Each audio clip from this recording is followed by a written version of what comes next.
నమస్తే ఫ్రెండ్స్, నా పేరు డాక్టర్ బెల్లంకొండ మురళీకృష్ణ, సైకాలజిస్ట్ ఖమ్మం. నిజంగా జరిగిన సంఘటన గురించి మీకు ఒకసారి చెప్దామని ముందుకు వచ్చాను. అదే విల్ పవర్ ప్రభావం ఎలా ఉంటుందో. సంవత్సరంన్నర క్రితము గుంటూరు న్యూరో సర్జన్ హాస్పిటల్లో ఒక మహిళకి బ్రెయిన్లో కణితి అనేది ఏర్పడ్డది. మాట్లాడే విభాగం దగ్గర. ఏ సర్జరీ అనగానే సాధారణంగా అనస్థీషియా ఇవ్వాల్సిందే. ముఖ్యంగా బ్రెయిన్ సర్జరీ అనగానే బాడీ మొత్తానికి ఇవ్వాల్సి వస్తుంది.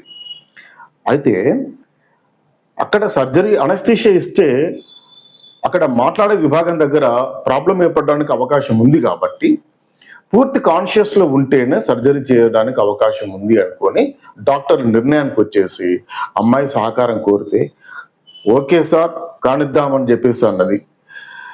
సర్జరీ మొదలు పెట్టగానే స్కల్ ఓపెన్ చేయగానే అమ్మాయి హనుమాన్ చాలీసా అనేది మొదలుపెట్టి చాంటింగ్ చేస్తా ఉంది. సర్జరీ అయిపోయేంత వరకు అలాగనే ఉంది, పూర్తి కాన్షియస్గా. చూడండి ఎంత భయానకంగా ఉంటుందో ఆ వాతావరణం వినటానికే మనకి.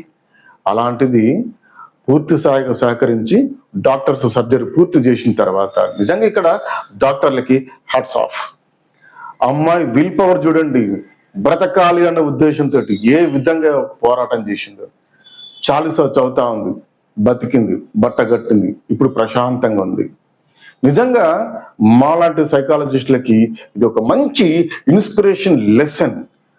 మా దగ్గరకు వచ్చే ప్రతి ఒక్క పేషెంట్కి ఆ విల్ పవర్ ఎంత బాగా వర్క్ చేస్తుంది అన్నది అందరికీ మోటివేషన్ చేయడానికి మంచి లెసన్. థ్యాంక్ యూ భాగ్యలక్ష్మి గారు, thank you doctors team. Good bye.